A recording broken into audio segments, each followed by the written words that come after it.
Kabanata 1646, sa Roville, nang magising si Ben Schaffer, maliwanag na ang langit, huminga siya ng malalim na sumakit ang ulo. FCK, bakit ang sakit ng ulo ko? Inangat ni Ben ang kobrekoma, hinanap ang kanyang telepono, at binuksan ito. Walang hindi nasagot na tawag, walang hindi pa nababasang mensahe, walang sino man sa bansa ang naghahanap sa kanya. Medyo nawala ang puso ni Ben, medyo sentimental, buong araw at gabi na siya sa Roville, wala ba talagang pakialam si Elliot sa kanya, kahit wala siyang pakialam sa kanya, wala ba siyang pakialam kay Hayes? Pumunta si Ben sa banyo para maghilamos ng mukha at lumabas ng kwarto. Si Rebecca ay nakikipaglaro sa mga bata sa sala, nakahiga si Hayes sa kuna habang nakadilat ang mga mata, kumuha si Rebecca ng isang maliit na laruan at isinabit. Sa harap niya, napakainit ng eksena. Kuya Schaffer, gising ka na ba? Nakita ni Rebecca na lumabas si Ben Schaffer at agad niyang inilapag ang mga laruan. I asked the yaya to boil the soup, you should drink some soup. Nasaan si Lorenzo? Lumapit si Ben Schaffer sa sanggol sa gilid ng kama, sinulyapan niya si Hayes. Ang usok ay parang kahapon pa, cute, inosente, malambot, at maliit, kung hindi dahil sa amoy ng alak sa kanyang katawan, gustong-gusto siyang hawakan ni Ben Schaffer sa kanyang mga braso. Tinanong ko ang driver na ibalik si Lorenzo kagabi, sumagot si Rebecca, hindi siya nakatira sa akin. Oh, actually makakasama mo siya, nabalitaan ko na sobrang gusto kita niya. Kuya Schaffer, pinapunta ka ni Elliot dito ha? Kahit hindi mo aminin, nakikita ko, isang mapagpakumbabang ngiti. Ang isinagot ni Rebecca, kahapon hinikayat mo akong palitan ang apelyido ng bata at hindi ko dinadala ang bata. Kay Ari Adele, ipinapangako ko sa iyo, Ben, sinimulan mo akong akitin na pakasalan si Lorenzo. Napakamot ng ulo si Ben Schaffer, hindi naman sa pinapunta niya ako, pumunta ako dito para makita si Child. Rebecca, kung gusto mong makita ang bata, ipapakita ko sa iyo, hindi mo na ako kailangang kumbinsihin na. Pakasalan si Lorenzo, pinapamukha mo na hindi ako makakapag-asawa. Rebecca, hindi yon ang ibig kong sabihin, kung gusto mong magpakasal sa ibang lalaki, pwede, sa palagay ko. Hindi mo kailangang gugulin ang iyong kabataan kay Elliot, tatlo ang anak nila ni Avery, kahit hindi siya para kay Avery, imposibleng piliin ka para lang sa tatlong anak na iyon, nangangatwiran si Ben Schaffer sa kanya, Rebecca, naiintindihan. At kung dadalhin mo si Hayes, makakaapekto ba ito sa pagpili ng magiging kapareha mo? Sinabi ni Ben Schaffer tungkol sa layunin ng kanyang paglalakbay, maaari kong kunin si Hayes, at gusto mo itong makita mamaya, Hayes, maaari kang pumunta at makita anumang oras, gusto ni Elliot ang batang iyon. Ibinaba ni Avery ang cellphone at bumalik sa kama para humiga. Gulong-gulo ang isip niya, hindi niya inaasahan na nangako si Elliot sa kanya na hindi niya gugustuhin ang anak. Ngunit sa pribado, ang kanyang matalik na kaibigan ay naghahanap ng paraan upang magkaroon ng anak. Sayang lang at tumanggi si Rebecca na ibigay ang anak kay Ben Schaffer. Hindi niya alam kung gusto ni Elliot ng anak at ibibigay ito ni Rebecca, sa puso niya, parang tinusok ng karayom. May matinding kirot, akala niya ay nalampasan na nila ni Elliot ang lahat ng paghihirap, sa hinaharap, kung iisa ang isip ng mag-asawa. Walang kahirapan ang makakapigil sa kanila, sa hindi inaasahan, ang lahat ng mabuti ay isang ilusyon lamang, magkaiba ang pangarap nilang dalawa sa iisang kama. Nakatulog si Avery, binuksan niya ang kanyang mga mata at tumingin sa labas ng bintana, hindi niya alam kung gaano katagal, ang madilim na gabing parang makapal na tinta ay tila hinaluan ng tubig, at unti-unting natutunaw at kumupas. Hanggang sa pumutik, ang kanyang mga mata ay masakit, at ang sakit sa kanyang puso ay hindi nabawasan kahit kay titing, pinaikit niya ang kanyang mga mata at pinilit ang sarili na makatulog ng mabilis hanggat maaari. Alas 7 ng umaga, nagising si Elliot, sumulyap ang nakakondisyon niyang reflex kay Avery, mahimbing ang tulog niya, at malamang ay pagod na pagod siya kahapon, kinuha ni Elliot ang telepono at nakita ang mensahe mula kay Ben Schaffer. Ben Schaffer, sinubukan ko si Rebecca ngayon at tinanong ko siya kung maaari niyang isama si Hayes para makapagsimula siya ng bagong buhay sa hinaharap, ang aking mabuting kapwa, siya ay nabigla. Kalahating oras pagkatapos ng mensaheng ito, nagpadala si Ben Schaffer ng marami pang mensahe. Ben Schaffer, nang hilingin ko sa kanya na makasama si Lorenzo, hindi lamang siya nakinig, ngunit naramdaman niya na ininsulto ko siya, pinalayas niya lang ako sa bahay niya, handa na akong pumunta sa airport at umuwi. Ben Schaffer, by the way, I forgot to tell you that after I came here, I originally booked a hotel, but Rebecca kept me at her house para makita ko si Hayes. Hindi mo alam kung gaano ka-cute si Hayes, kung hindi ko sinabi na ang Batang ito ay ipinanganak ni Rebecca, iisipin ko na ito ay iyong anak ni Avery, parang si Layla talaga, marami akong kinuhang litrato ni Hayes at ipapakita ko sa iyo pag-uwi ko. Ang huling dalawang mensahe ay ipinadala sa ibang pagkakataon, kaya hindi nakita ni Avery ang mga ito. Pagkabasa ni Elliot sa message na pinadala niya ay sinulyapan niya si Avery. Sinabi ni Ben Schaffer na si Hayes ay parang anak nila ni Avery, kung talagang anak nila ni Avery ang batang ito ang galing. Pagkatapos ay hindi magkakaroon ng kontradiksyon. Nakakalungkot na hindi ninais ng Diyos, bumangon si Elliot sa kama at naghilamos, pagbaba niya para tapusin ang almusal at umakyat muli ay natutulog pa rin si Avery, at nakatulog ng napakalalim, inabot niya at hinawakan ang pisngi nito, na malambot, mainit, at masarap hawakan. Normal ang temperatura ng katawan niya at normal ang paghinga niya, hindi ko lang alam kung bakit natutulog pa. Siya, kadalasan niyang gumising kasama siya, hindi ba siya nakatulog kagabi? Pagkatapos magpalit ng damit ni Elliot, umupo siya sa tabi ng kama, hindi nagmamadaling lumabas. Makalipas ang halos kalahating oras, lumingon si Avery, sumulyap si Elliot sa oras, malapit na mag 9 o'clock. Kaya sinubukan siyang tawagan ni Elliot, narinig ni Avery ang tunog at agad niyang iminulat ang kanyang mga mata. Sabi ni Elliot, Avery, hindi ka ba natulog kagabi? Gabi na ba kayo nagising? Inabot ni Avery at kinusat ang kanyang mga mata, inaalala ang nangyari kagabi sa kanyang isipan. Hindi, malamang hindi ako naidlip kahapon, ay nalalaya ni Avery ang sarili at umupo, anong oras na? Magtatrabaho ka na ba? Hindi ka pa yata gising, natatakot akong hindi komportable ang katawan mo, sabi ni Elliot. Ngumiti si Avery at umiling, ayos lang ako, magtrabaho ka na. Well, kung hindi ka pa nakatulog ng maayos, ituloy mo ang pagtulog, ang mga gawain ng kumpanya ay. Pangalawa, tinatak ni Elliot ang kanyang noo sabay halik, alis na ako. Tugon ni Avery at pinanood siyang lumabas ng kwarto, pagkaalis ni Elliot ay agad itong humiga sa kama, hindi siya. Nakatulog at medyo nahihilo, ngunit nagpatuloy sa pagtulog at hindi makatulog. Kinuha niya ang telepono, ngunit hindi alam kung ano ang gagawin.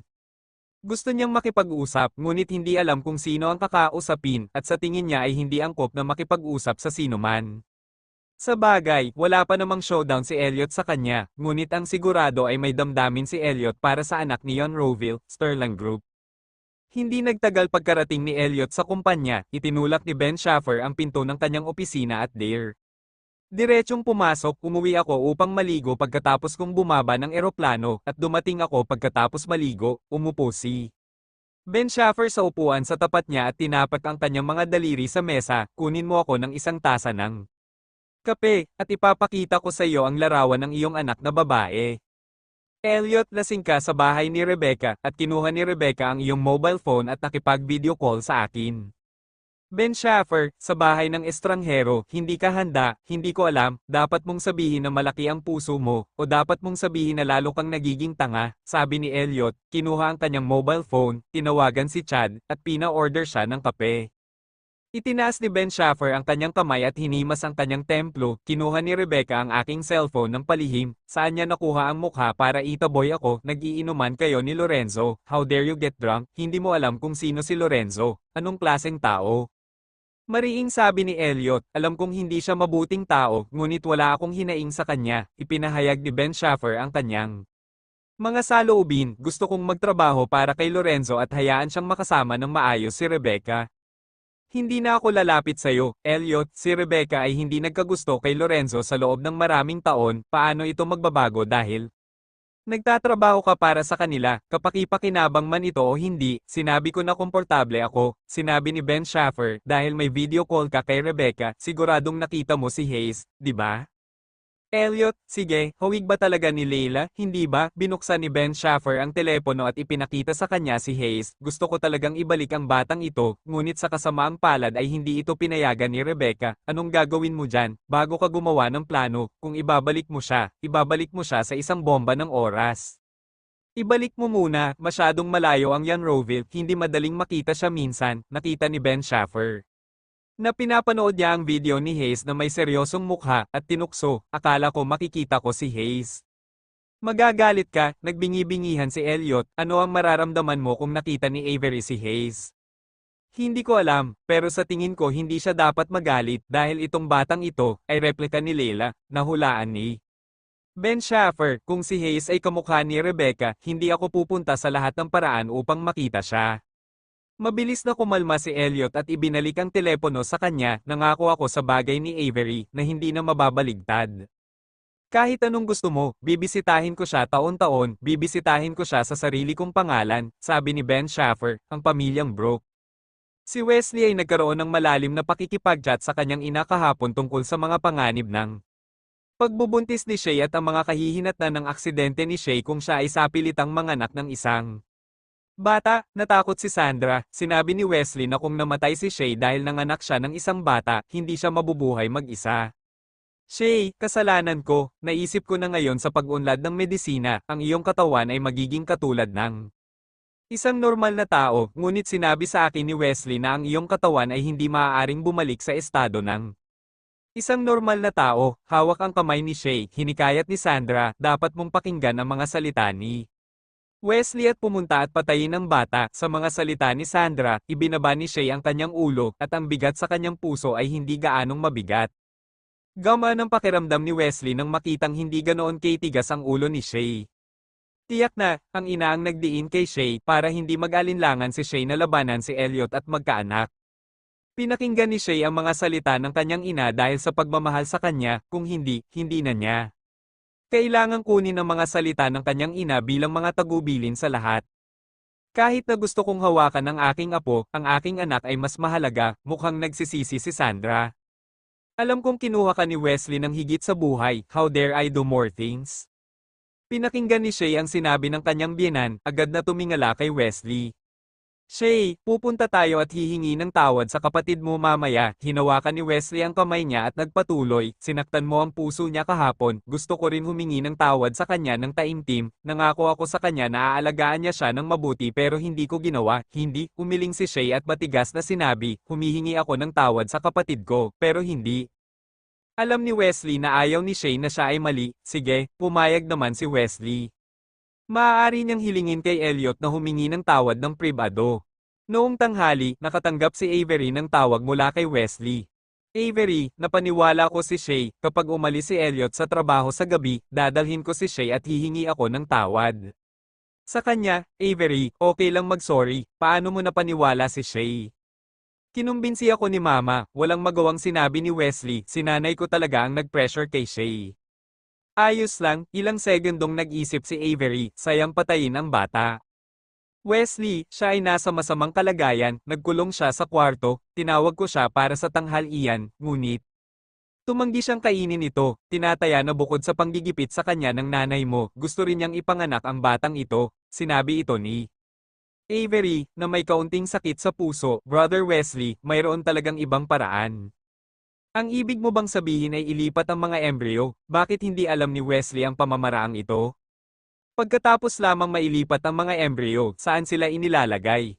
Well, hindi pumunta si Avery sa kumpanya kaninang umaga dahil sa sakit ng ulo, bagamat sumasakit ang ulo niya, nagtagal pa rin siya sa pag-iisip tungkol sa tanong ni Shay, nag-check ako ngayon, at may isang tao sa ibang bansa na nakagawa ng nutrition bag na angkop para sa paglaki ng embryo na tinatawag ding artificial uterus. Naging matagumpay ang mga klinikal na pagsubok sa hayop, may mga kaso, ngunit mayroon ding mga kaso ng pagkabigo. Wesley, narinig ko na, nasa experimental stage pa lang ito, at hindi pa ito dinadala sa market.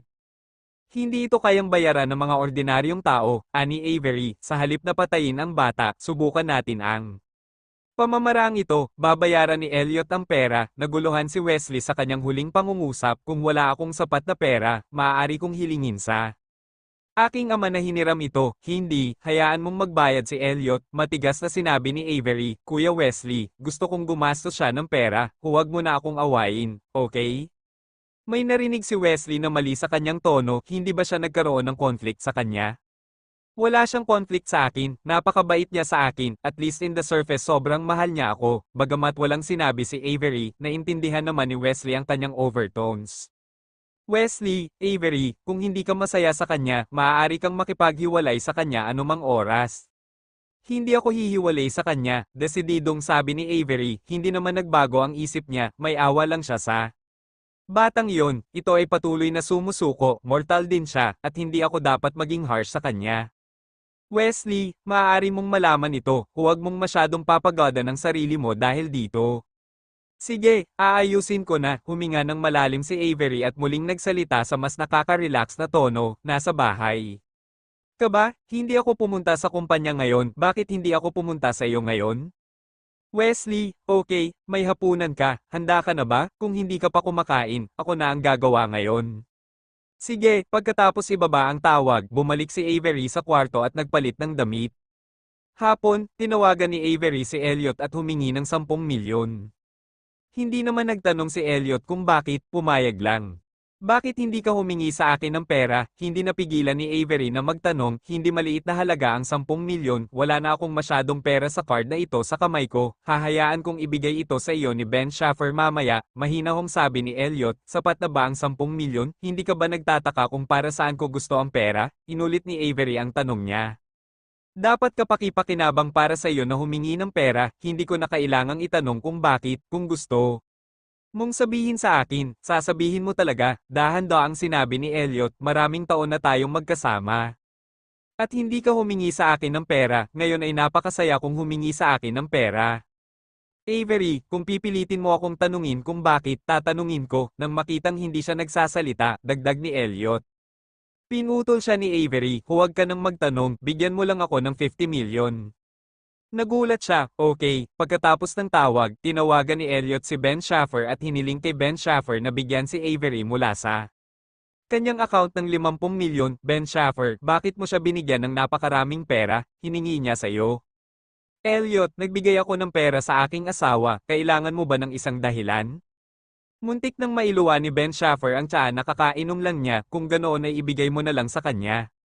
Ang lahat ng pera mo, at huwag mo akong hayaang alagaan ito.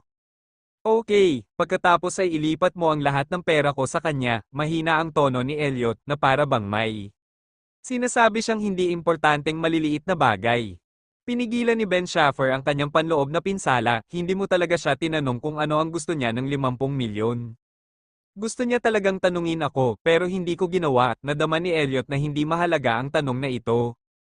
Hindi siya maaaring magpigil at natural na sumunod sa akin, sa tingin ko, kailangan mong matalo ng kaunti, kung ako si Avery, dadayain kita ng 100 milyon ng direkta.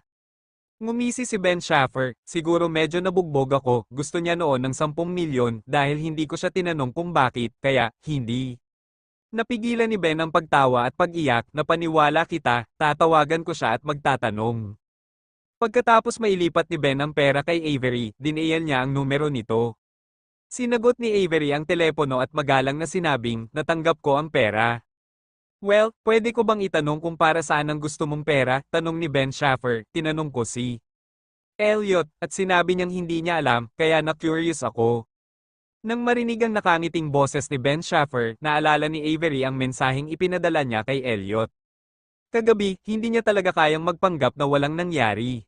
Avery, ipapaliwanag ko sa kanya ang dahilan sa gabi. Sige, nadama ni Ben Schaffer na ang kanyang saloobin sa kanya ay medyo walang malasakit, ngunit hindi madaling sabihin ito ng direkta.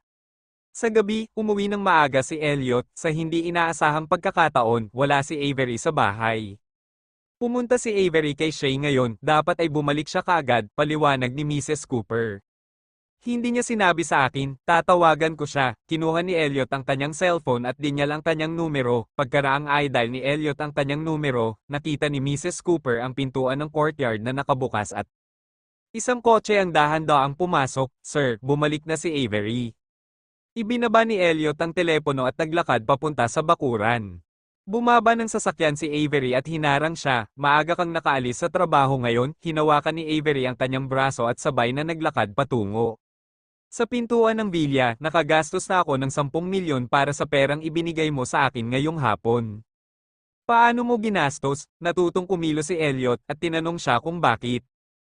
Mas mahigit, I went to discuss with Wesley today, and I also agreed with Shay, plano naming tanggalin ang bata sa tiyan ni Shay at ilagay sa isang artificial nutrition bag, sinabi sa kanya ni Avery ang dahilan, medyo mahal ang nutrition bag na ito, bilang karagdagan, kailangan nito ng isang espesyal na tao upang panoorin ito 24 na oras sa isang araw, kaya ito ay magastos din sa susunod na yugto. Tumango si Elliot, mataas ba ang rate ng tagumpay? Mahirap sabihin, sagot ni Avery, mas mabuti na kaysa patayin na lang ang bata, gusto talaga ni Shay ang batang ito. Well, napakahusay ng pamamaraang ito, bakit hindi mo sinabi sa akin ng mas maaga, lumuwag ang mahigpit. Natali sa kanyang puso, di ba sabi ko sa'yo pagbalik mo, ipinaliwanag ni Avery, mas mabuting makipag-usap ng harapan tungkol sa isang mahalagang bagay. Tumango si Elliot, sinabi sa akin ni Ben Schaffer na medyo malamig ka sa kanya ngayon, sinabi niya iyon. Idinagdag niya nang tinawag ka niya at tinanong kung para saan ang gusto mo ng pera. Hindi inaasahan ni Avero na napakasensitibo ni Ben Schaffer. Hindi lamang sensitibo at kainahinala, ngunit mahilig din gumawa ng maliliit na ulat. She used a smile to hide her true emotions. Hindi ko man lang nasabi sa iyo ang tungkol kay Shay noon, kaya paano ko sasabihin sa kanya? After all, ito ang privacy ni Shay. Nang makita ang matingkad ng ngiti sa mukha nito, tuluyan na niyang binitawan ang palm to the heart. Pupunta sina Wesley at Shay ngayong gabi para humingi ng tawad sa iyo, ngunit sinabi ko sa kanila na huwag. Humingi ng tawad, ani Avery, ang pagbubuntis ni Shay ay orihinal na isang masayang kaganapan, hindi natin.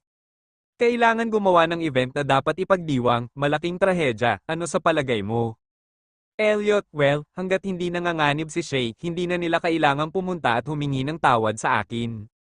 Maaga kang bumalik ngayon dahil sinabi sa iyo ni Ben Schaffer na wala akong pakialam sa kanya, hindi napigilan. Ni Avery na matawa, ganito ang pinag-uusapan yung dalawa sa likod mo, may pakialam ka ba sa akin, o nag? Iingat ka, itinaas ni Elliot ang kanyang kamay at hinawakan ang kanyang ulo, marahil ay masyado kang magalang sa kanya. Noon, kaya hindi ka nakikipag-usap sa telepono, direktang sinabi sa kanya ni Ben ang dahilan, at natarante siya. Ay, oo nga pala, siya ang nag-transfer ng pera sa akin, hindi niya tinanong ang layunin ng ganoong kalaking pera. Kung babaguhin ko ito, maghahihinala ako, hindi ito kainahinala, curious lang siya, pumasok ang dalawa sa villa at nagpalit ng sapatos sa pintuan. Mabilis na naglakad si Robert patungo sa kanila at niyakap ang mga binti ni Avery.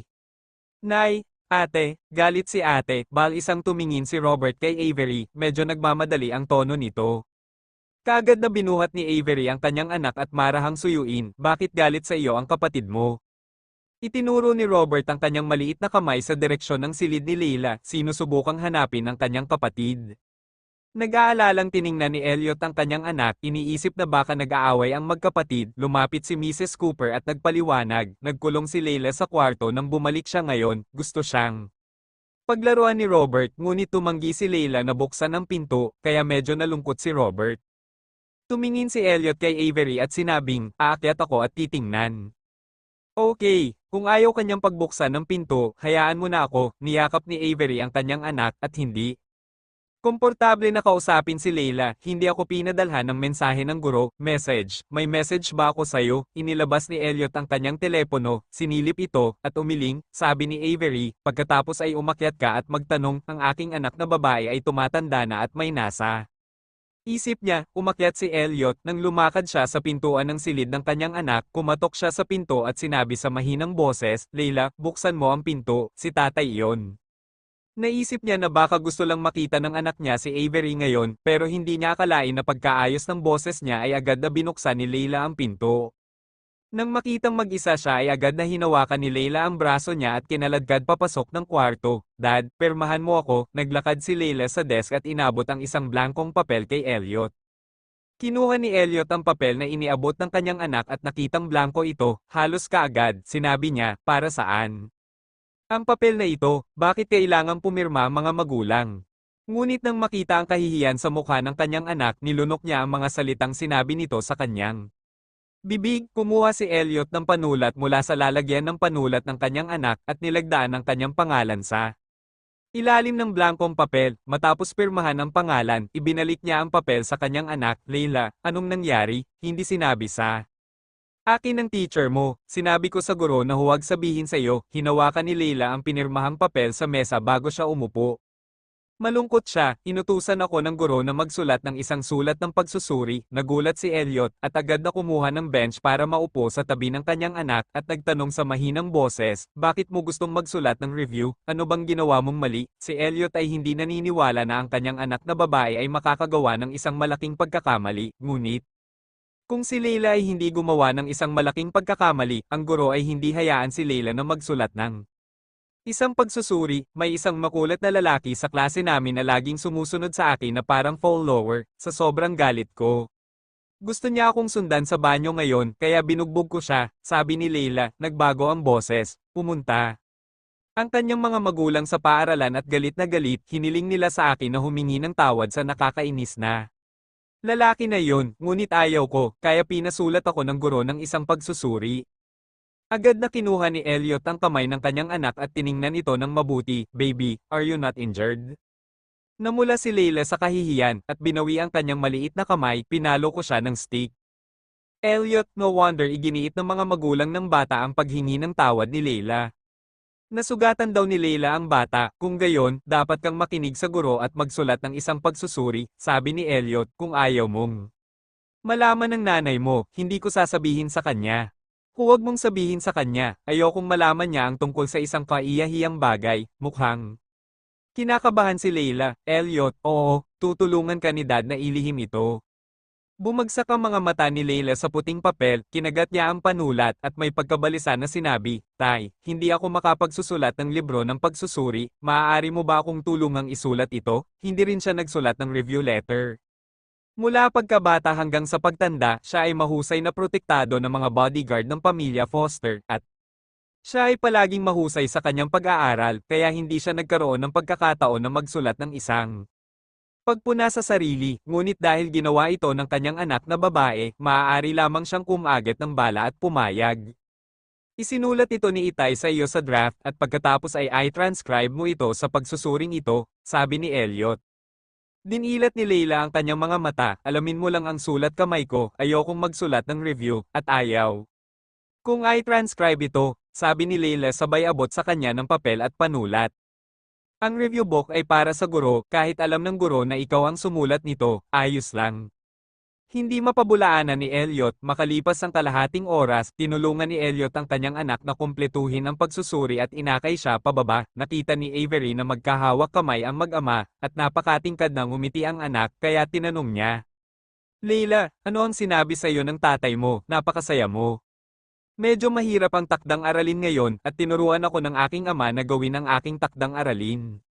Binigyan ng random na dahilan ni Leila, nag-alinlangan si Avery sa kanya, babalik ngayon ang iyong kapatid, kumain muna tayo, nang hindi siya hinihintay. Kinabukasan, dumating si Avery sa Ariadel na may dalang nutrition bag na inorder mula sa ibang bansa sa mataas na presyo at dinala sa ikatlong ospital. Nagulat si Elliot nang makita niya itong device na tinatawag na nutrition bag.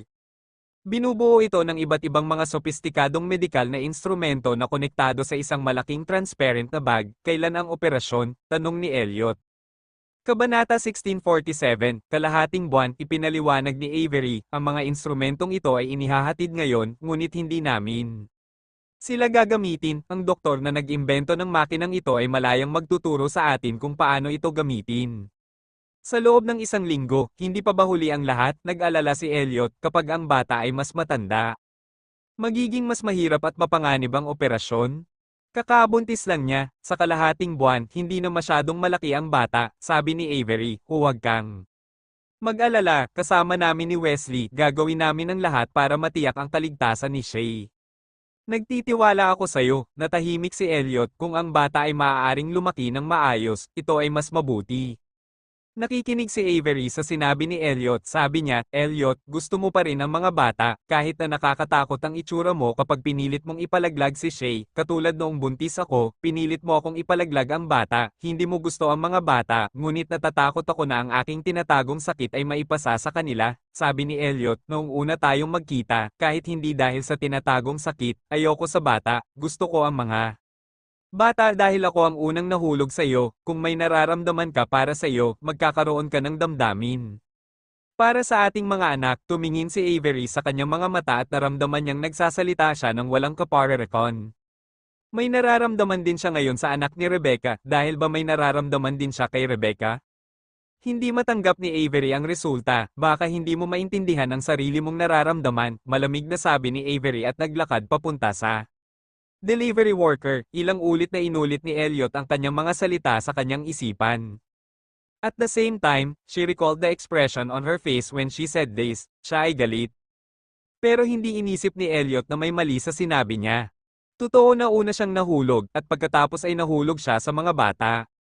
Pagkatapos bayaran ni Avery ang mga manggagawa, umalis na ang mga manggagawa. Avery, nagpadala si Dr. Simon ng isang video ng pagtuturo sa pagpupulong. Ipinakita ni Wesley kay Avery ang video na natanggap niya. Sinulyapan ito ni Avery at sinabing, pinadala niya ito sa akin kahapon, pero wala na akong oras para tingnan ito. Kung tutuusin, hindi ko pa nakikita ang totoong bagay, kaya walang silbi ang panunood ng video. Well, sabi ni Avery, wala ka bang sariling trabaho? Punta ka muna sa trabaho mo, panoorin ko ang video kung kaya. Kung magpanggap, okay lang ako kung hindi ako papasok sa trabaho, ang bagay ni Shay ang pinakamahalaga. Ngayon, nakahingi na ako ng magandang leave. Wesley saying that, tumingin siya kay Elliot, go to work, magpapahinga. Muna si Shay sa bahay, kapag umusad kami ni Avery, sasabihin sa iyo ni Avery anumang oras. Ang mga mata ni Elliot ay laging nakatitig kay Avery, hindi niya maintindihan kung bakit ngayon lang siya nagbigay ng mukha. Avery, paalisin mo ako, sabi ni Elliot. Tumugon si Avery, naglakad patungo sa kanya, at pinalabas siya ng ospital. Avery, hindi ka ba masyadong masaya? Tiningnan ni Elliot ang kanyang profile at nagtaka, na in love muna ako sa iyo bago ko gusto ang mga anak natin, na ikayam ni Avery ang kanyang mga kamao. Kung hindi uulitin ni Elliot ang pangungusap na ito, maaaring hamupa ang kanyang galit pagkaraan ng ilang sandali. Kailangan bang sabihin ulit para sundutin ang puso niya? Okay, naiintindihan ko, in love ka muna sa nanay ng anak mo bago ka umibig sa anak niya, mabilis na nagsalita si Avery na halatang hindi masaya, mabilis na naunawaan ni Elliot ang dahilan ng kanyang galit mula sa kanyang mga sinabi, gusto niyang ipaliwanag na kahit na gusto niya si Hayes, hinding-hindi niya magugustuhan si Rebecca. Pero sa ganitong paraan, hindi ba nito mababaligtad ang sinabi niya kanina? Tumahimik na lang siya, para hindi na masabi ng mali. Nandito na ako, bumalik ka na sa ward. Pumunta agad si Elliot sa parking lot, tumalikod si Avery at naglakad palayo, nabigo siya. Alam niya na naiintindihan ni Elliot kung bakit hindi siya masyadong masaya, ngunit hindi niya ito ipinaliwanag, hindi niya ito ipinaliwanag dahil maipapangako sa kanya ni Elliot tulad ng dati na hindi niya gusto ang batang iyon. Pagbalik sa ward kung saan nakaimbak ang mga kagamitan, nakita ni Wesley na hindi masyadong maganda ang mukha nito, at agad itong naglakad sa harapan niya. Bago pa siya makapagtanong ay mabilis na inayos ni Avery ang kanyang kalooban. Magtrabaho na tayo, sa halip na maghintay na dumating si Dr. Simon, subukan natin ito sa ating sarili. Sige, bumalik si Elliot sa kumpanya, ngunit hindi pa rin kumalma ang kanyang puso, palihim niyang nakikita ang mga litrato ni Hayes araw-araw. Hindi siya nagpunta sa Younroville para hanapin si Hayes, ngunit hindi niya maalis ang anak na ito sa kanyang puso, katulad kasi ng batang ito kay Layla. Pakiramdam niya ay naaawa siya kay Avery, at pati na rin sa anak. Pero ang sigurado, hanggat walang pagbabago sa panig ng anak, tutuperin niya ang pangako niya kay Avery. Sa hapon, dumating si Shay sa ospital. Avery, dito ba lalaki ang baby ko? Nakasquat si Shay sa harap ng nutrition bag, walang kurap na tinitigan ng transparent na bag. Avery, sige, pagkatapos ay makikita natin ang pang-araw-araw na pagbabago at paglago nito. Tumango si Shay at nawalan ng malay, sana maging malusog at malusog ito tulad ni Wesley.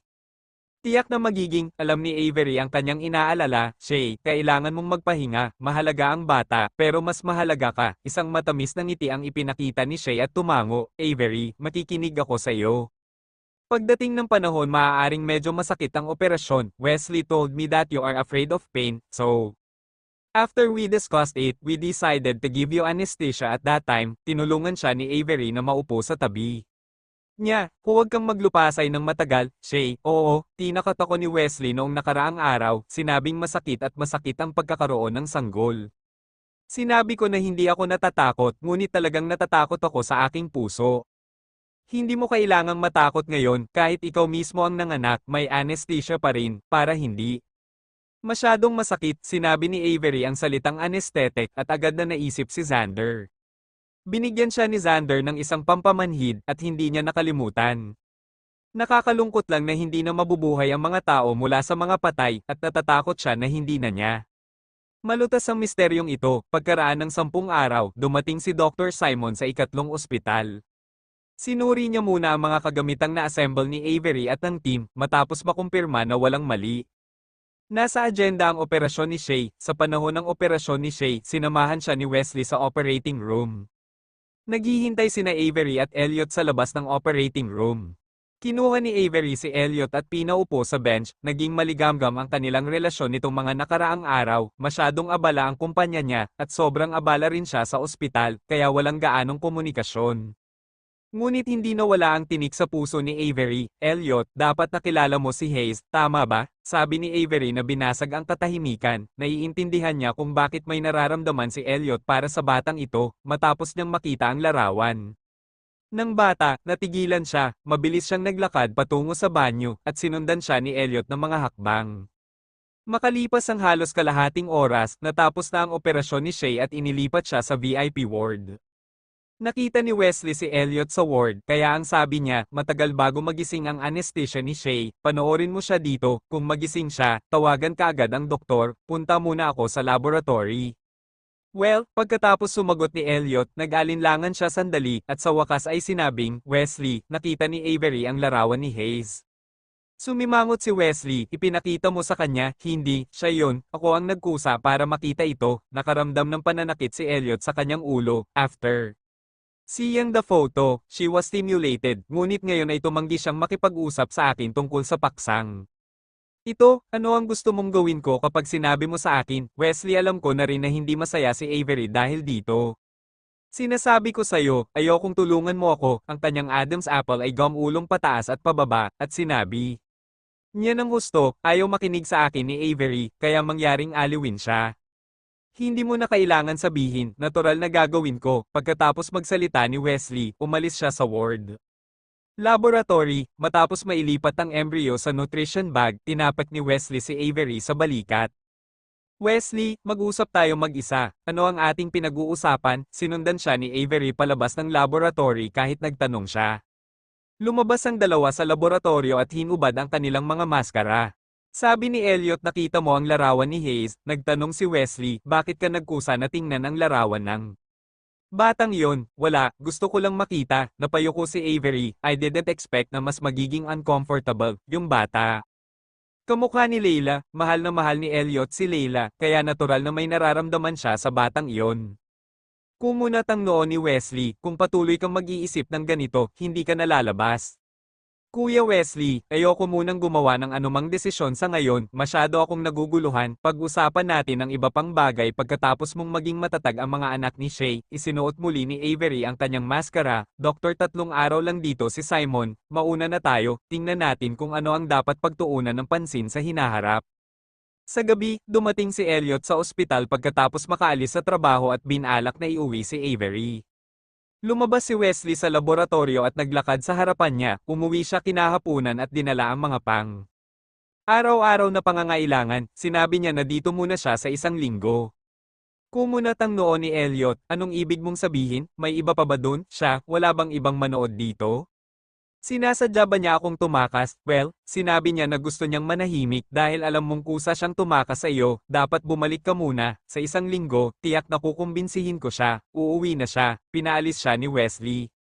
Wesley, sabihin mo sa akin ang totoo, ayaw niya ba akong makasama? Mapula ang mukha ni Elliot at malamig ang boses. Umiling si Wesley, kung ayaw niyang tumira sa iyo, matagal na niyang pinunit ang mukha niya sa iyo, sa halip na paulit-ulit na magtitiis, sobrang sakit ng nararamdaman niya ngayon dahil kamukha ni Leila ang anak ni Rebecca. Nakakita siya ng photos, siya na mismo ang lumambot. Matapos marinig ni Elliot ang kanyang mga sinabi, mas lalong sumakit ang kanyang puso. Mas mahigit, bumalik ka, hindi kita papaalisin. Matapos iwanan ni Wesley ang mga salitang ito, bumalik siya sa laboratorio. Lumipas ang 1 linggo sa isang kisap mata, itinulak ang pinto ng laboratorio at lumabas si Avery. Kinuha ni Wesley ang kanyang bagahe at sumunod sa kanyang likuran.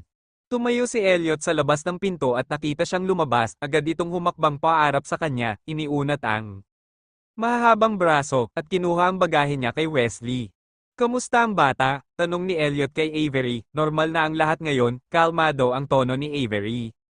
Tila walang naging pagtatalik sa dalawa, dinala ni Elliot ang kanyang mga bagahe gamit ang isang kamay at ang kanyang kamay sa isa pa, at inilabas siya ng ospital. Habang pauwi, ilang beses siyang palihim na tiningnan ni Elliot. Anong nakikita mong ginagawa ko? sabihin mo ang gusto mong sabihin, binasag ni Avery ang deadlock. Avery, pasensya na, saglit na nag-isip si Elliot at saka sinabing, matagal kong pinag-isipan, pero hindi ko maisip. Kung bakit kamukha ni Leila ang batang iyon, tiningnan ko ang kanyang mga larawan at madalas akong nalilito.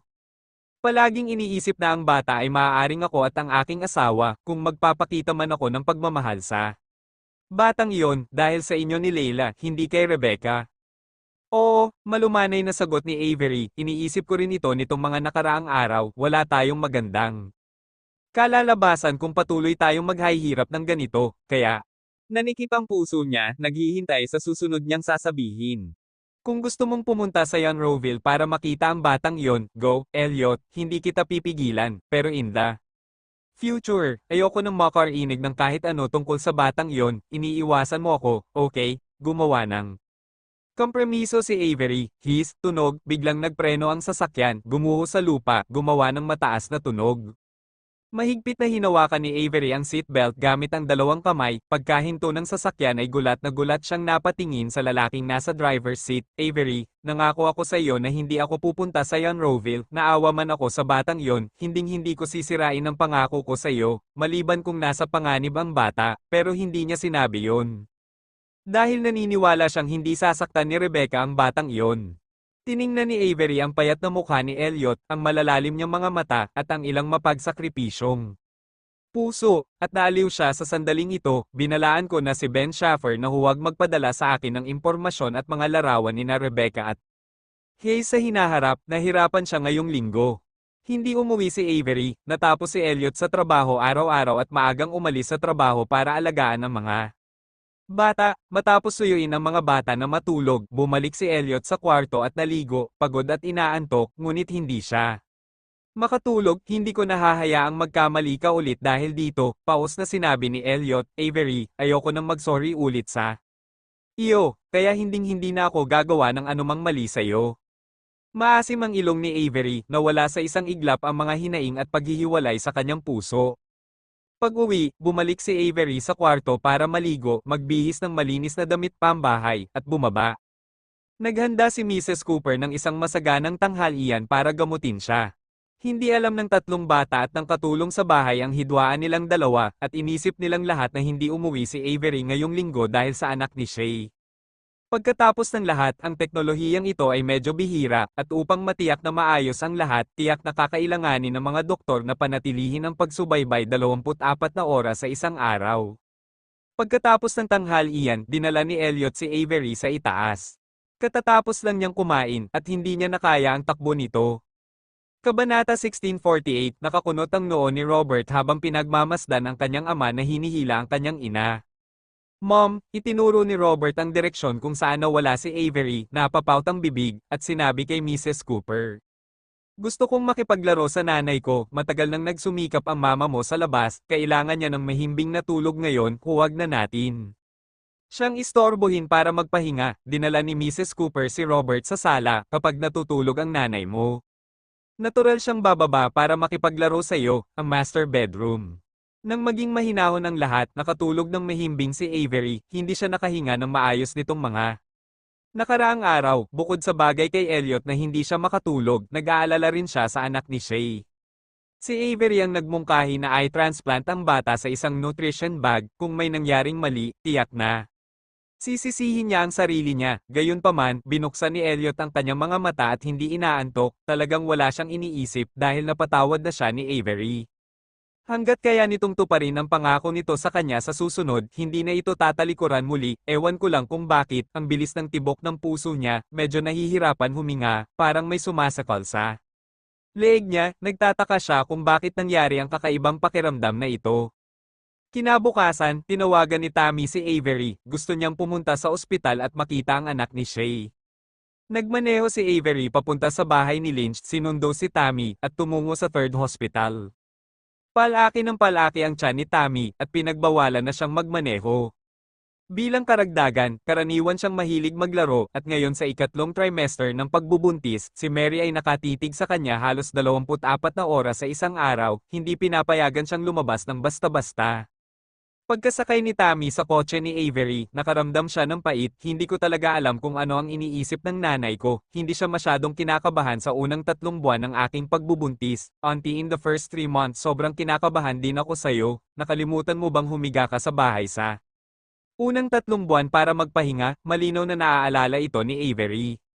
Sinabi ni Tammy na noong oras na iyon, ang aking tiyan ay hindi umuumbok at maaari akong humiga sa kama, hindi na talaga ako makatiis hanggat kalmado ako, hindi ako komportable sa lahat, bakit hindi mo ako?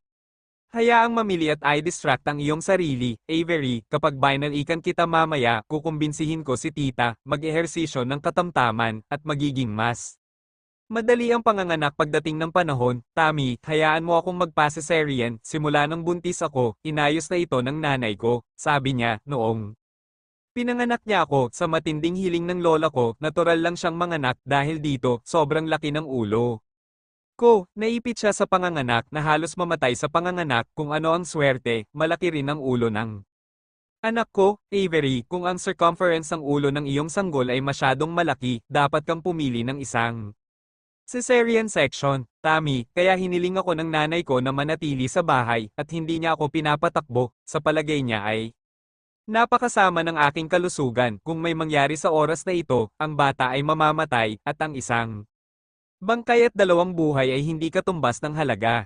Avery, natahimik, Avery, kailangan mong pumunta at isama ako sa labas para madalas maglaro, kung hindi, masusuffocate talaga ako hanggang mamatay, pagmamakaawa ni Tammy. Avery, ano naman, sobrang abala siya sa trabaho kamakailan, nabigo siyang magsimula ng negosyo noon, at umuwi siya upang kunin ang kumpanya ng kanyang ama, at hindi siya nagtrabaho ng maayos, hindi ko ini-expect na this year, uunlad ang negosyo, hindi ignorante si Tammy, ngayon kahit hindi siya komportable sa 3rd trimester, hindi na siya masyadong nahihirapan kay June. Kanina ka pa nagrereklamo na hindi ka kasing tumpak ni Elliot, baka mas makapangyarihan siya kay Elliot sa hinaharap. Pagmamayabang ni Avery, ngumiti si Tammy. Avery, kung gusto mo talaga akong pasayahin, please help me pray that my daughter is a beautiful woman. Alam ko kung gaano rin si June, gawin man niya ang kanyang swerte sa susunod niyang buhay.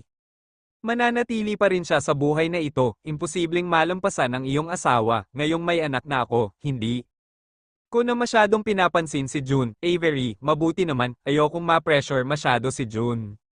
Nagreklamo si Tammy, well, gusto kong makita ang anak ni Shay ilang araw na ang nakalipas, pero hindi ako pinayagan ng nanay ko. Naramdaman ng nanay ko na hindi gagana ang nutrition bag, sinabi niya na ang anak ni Shay ay hindi mabubuhay sa loob ng 1 linggo pagkatapos mailipat, masyadong luma na ang konsepto ng aking ina. Avery, hindi makatwiran ng pag-aalala ni Auntie, dahil hindi kami sigurado, kaya lang kung ikukumpara sa direktang pagpatay sa bata, ngayon may pagkakataon na. Well, 1 linggo ka na sa ospital, okay lang ba si Elliot? Tanong ni Tammy. Bahagyang namula si Avery, ano kayang opinyon niya, hindi ako nagtatago at naglalaro mag-isa. Tammy, pwede kang magsinungaling sa ibang tao, pwede ka bang magsinungaling sa akin? Pero nakikita ko ang itsura nyo ngayon, kayong dalawa, nagkasundo ulit. Nagtawanan at nagkwentuhan ang dalawa, at mabilis na nakarating ang sasakyan sa 3rd hospital. Sterling Group, si Elliot ay nakikipag-usap sa ilang mga executive tungkol sa isang bagong proyekto, sa oras na ito ay biglang itinulak ang pinto ng opisina, lumitaw si Ben Schaffer sa paningin ng lahat. Matapos makita ng ilang executive si Ben Schaffer, halos hindi na nila ito inisip, tumayo silang lahat at umatras. Dahil sa ekspresyon ni Ben Schaffer, kinilabutan sila. Parang may malaking nangyari, hindi napigilan ni Elliot na tumayo, naglakad papunta sa pinto ng opisina, at isinara ang pinto. Elliot, may nangyari kay Rebecca, mahigpit na hinawakan ni Ben Schaffer ang telepono na may nagbabantang ekspresyon sa kanyang mukha. Kanina lang siya tumawag sa akin, humihingi ng tulong, nakarinig ako ng mga putok ng baril sa telepono. Matapos marinig ni Elliot ang kanyang mga salita, biglang nanlamig ang kanyang katawan. Sigurado ka bang nakarinig ka ng mga putok ng baril? Hindi ako sigurado, sa palagay ko ay nakarinig ako ng mga putok ng baril, marahil ito ay tunog ng isang pagbagsak. Anyway, ito ay napaka-terrible na boses. Tinawagan ako ni Rebecca para humingi ng tulong. Tumawag siya para humingi ng tulong, I'm sure, tumawag siya sa akin para humingi ng tulong, namula ang mukha ni Ben Schaffer at hindi napigilan ang panginginig ng kanyang katawan, pagkatapos kong ibaba ang tawag. Tatawag ulit ako at walang sumasagot, I have a very bad feeling. Kung totoo ito tulad ng sinabi ni Ben Schaffer na aksidente si Rebecca, pagkatapos ay Hayes, Elliot kaagad. Pumunta sa desk at kunin ang telepono, Elliot, huwag kang mag-alala, bahagyang pumalma si Ben Schaffer nang makita ang mataimtim na ekspresyon. Nito, maaaring ito ang plano ni Rebecca, hindi siya sumuko sa'yo, marahil ito ay isang pagsasabuatan na kanyang. Binalak, gusto kitang ligawan, nag-isip si Elliot ng ilang segundo, pagkatapos ay sinabing, tatawagan ko si Nick at hahayaan siyang lumapit para makita ito, ang mga bantay, at lahat sila ay nilagyan ng mga baril, kahit na may mga gangster na hindi natatakot sa kamatayan, hindi naman sila ang kalaban ng mga profesional na bodyguards, sinabi ito ni Ben Schaffer, at ang kanyang kalooban ay lubos na nakaka-relax, tinawagan ni Elliot si Nick at pinaponte siya ngayon sa bahay ni Rebecca. Sinisi siya ni Nick sa pagkagambala sa kanyang mga panaginip, ngunit nangako pa rin siyang magpapadala ng isang tao upang suriin ito ngayon. Tinapos ni Elliot ang tawag sa telepono at hinintay ang resulta. Patuloy na tinawagan ni Ben Schaffer ang numero ni Rebecca ng paulit-ulit. Naka-on ang telepono, ngunit walang sumasagot. Elliot, gusto mo bang subukang tawagan siya gamit ang iyong cellphone? Iminungkahi ni Ben Schaffer, kung ito ang ginawa niya, siguradong hindi niya sasagutin ang tawag ko. Kung talagang pinatay siya, mas maliit ang posibilidad na sagutin niya ang aking tawag. Pagsusuri ni Elliot sa malalim na boses. Uy, bagaman pakiramdam ko malabong maaksidente si Rebecca, bakit ako nataranta? Wala akong pakialam sa buhay o kamatayan ni Rebecca, higit sa lahat ay nag-aalala ako kay Hayes, malakas na sigaw ni Ben Schaffer. Kabanata 1649, ang mga salita ni Ben Schaffer ay lalong ikinabahala ni Elliot. Bakit hindi siya nag-alala kay Hayes? Originally thought na aalagaan ni Rebecca ng husto si Hayes dahil si Hayes ay sarili niyang laman at dugo.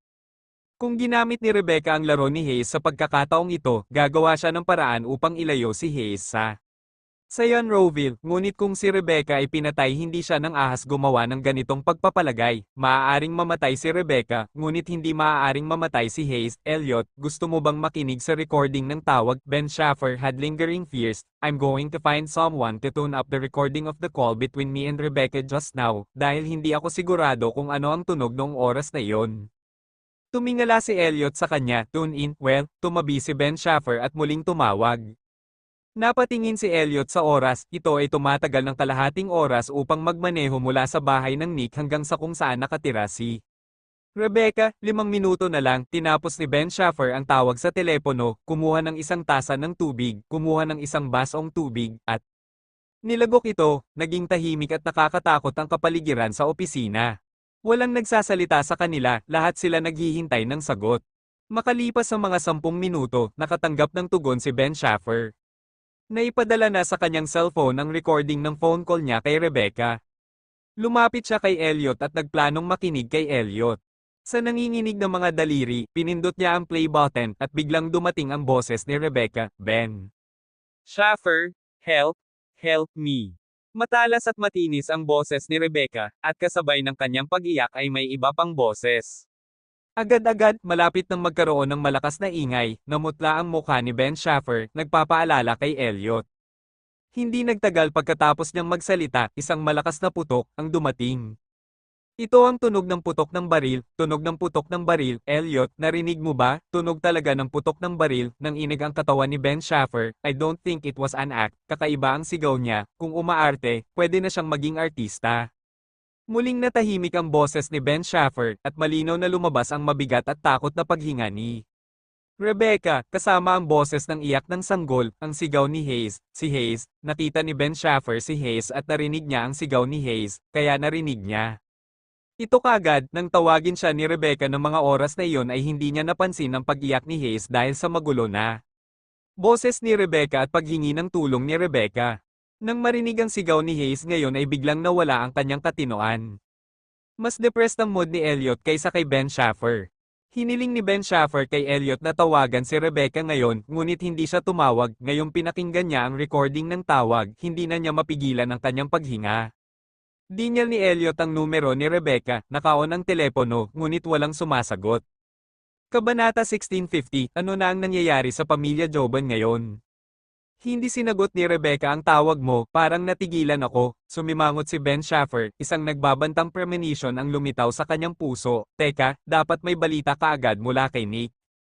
Makalipas ang 10 minuto, dumating ang tawag ni Nick. Elliot, sinabi ng taong pinadala ko na sarado ang pinto ng bahay ni Joban at walang nakita. The Nick yon. Alam mo ba kung anong oras tayo nandito? Bakit ka tumatawag ng ganitong oras? Nandito na ang lahat at natutulog na. Elliot, Nick, humingi ng tulong si Rebecca mga 1 oras na ang nakalipas, ni-record ko ang tawag sa telepono at nakarinig ako ng putok ng baril doon. Biglang naging seryoso si Nick ngunit nakabalik na ang subordinate na ipinadala ko doon. Wala naman daw siyang nakitang kakaiba, alam mo rin na ang pamilya Joban ay may mga bodyguard, at ang aking mga bodyguard ay hindi maglalakas loob na istorbohin ako maliban kung pumunta ako doon ng personal.